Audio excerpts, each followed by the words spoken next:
Kerry Ehrin, you're the showrunner for the morning show, for which you're nominated for 2 Writers Guild Awards this year. The circumstances around writing the season were unique, to say the least. You started production, then the COVID lockdowns happened, and then you reworked the season to incorporate COVID. So how complex was that creative process of bringing this kind of world-altering event into the show as it was happening, all sort of in real time? I mean, it was a lot of work, and it was I think though once you get a concept for how you're going to do it, then you're just executing it. And that was not really harder than any other season of television. It was a little bit harder because we were all exhausted because we had just written almost a whole season. So, but we rolled up our sleeves, and no one knew what was going to happen. Then we were all in quarantine, and so it was, in a way, it was a very bonding thing to do. And to do it, not only as this thing is happening, but as we're learning about it in real time, Yeah, our understanding of COVID and how it worked yeah. and how it operated and how it spread was still evolving. What was that like a learning process throughout as things were going along? It was, and I mean, that's sort of one of the challenges of this show in particular, is that you are writing about current events, and yet it's going to air a year later. So you're always a little bit rolling the dice and hoping you get close, but it's tricky. We chose, because of that, to focus on a part of the pandemic that was earlier, so we could analyze it a little bit better. Although we were still so close to it, it was hard to have any scope, on analyzing it. But it was interesting, really, to work on it, to see Um, it unfolding as we went. and as you're adjusting the story, are there pieces or story developments that you cut out, or stuff that you'll maybe work into future seasons? Like, are there pieces that we're gonna get to see later, or like what was that like? There is always a million things that you leave behind, always. And how that plays out, you really never know. But yeah, there was some good stuff that we had to leave out, to retrofit it for the COVID storyline. And one of the aspects of the season that was interesting was the way you continued Mitch's story after what happened in season 1. Obviously, him being fired, the allegations. Um, how did that change, or was that more or less sort of to plan what you had in mind for him? I'm sorry, can you say that one more time? The Yeah, question. I was wondering if your plan for continuing the Mitch's storyline was so more or less what you envisioned, or if that also changed over the course of adjusting the story.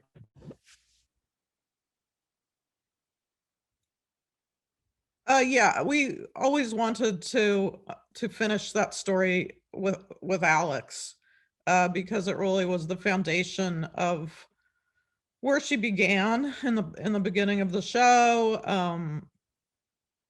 How her life changed when he was fired, when the scandals came out, all the stuff that really reset her whole world. And it felt important to get her to a place of closure, and to finish his story as well. And speaking of which, your one of your nominations is for episodic drama, for specifically his final episode, La Mar Yeah, Vita, where Alex visits him in Italy, and very much a two-hander for a lot of that between the two of them. yeah. Like, what was it like to write that, and sort of want to get that as this kind of closure point for the two characters? It was hard. I wrote that with Scott Troy, who's on our staff, and we did a lot of different drafts because it's such a it's such a delicate, obviously, subject and area. It meant a lot. It meant a lot to both of the characters, and just wanting to get it right, to not in any way be overly sympathetic or um forgiving, but to also just bite into the complicated, fucked up nature of loving somebody or having loved somebody who is capable of doing bad things, and also that person's journey of looking at that, the person who committed the crimes, their journey of looking at that and how honest they can be with themselves, and how that gets processed. It's an old story. Crime and Punishment was one of my favorite books that I read in college, and it's all the story of a murderer, basically, who looks at why he did what he did and if there's any redemption and if he can change. And I think I think exile is an interesting subject. And spoiler alert for anyone who hasn't seen it, but the way that episode ends is Mitch, is driving on the road and sort of veers off and lets his sort of car go off the road, and that's how he dies. Was that an ending you always envisioned for him, or did you kind of discover that along the way? Yeah, it was just an instinct for a bunch of different reasons. But I think in part his story is all about him not being able to come to terms with who he is and what he's done. And that seemed an appropriate ending.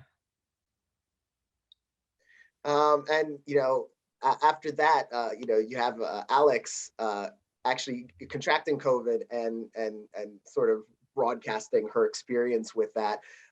Did that feel like, in a way, you're not just doing that for the fictional audience of Alex Levy in the show, but sort of almost for the viewing audience at home to kind of see and get a sense of COVID in this personal way? I mean, that was part of it. The larger part of it to me was about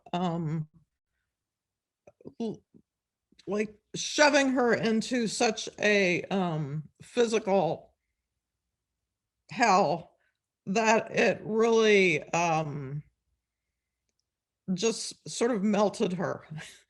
that she goes into the fire of this fever, and she comes out a different person, and she is sort of stripped of all of the guards we all put up all the time, all of the walls, all of the self-judgment, all of the outside judgment, that she just gets down to something that's very what her true feelings are. And I think for me, this show has always been about my relationship with the industry.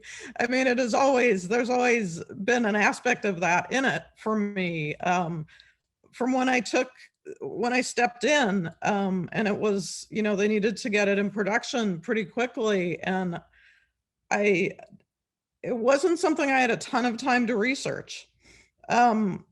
We all hit the ground running, and I very much pulled the personal stories out of myself because that's what I had to work with.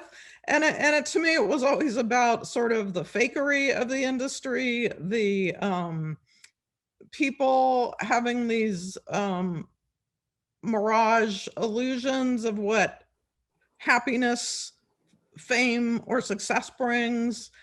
It was really looking at all of that with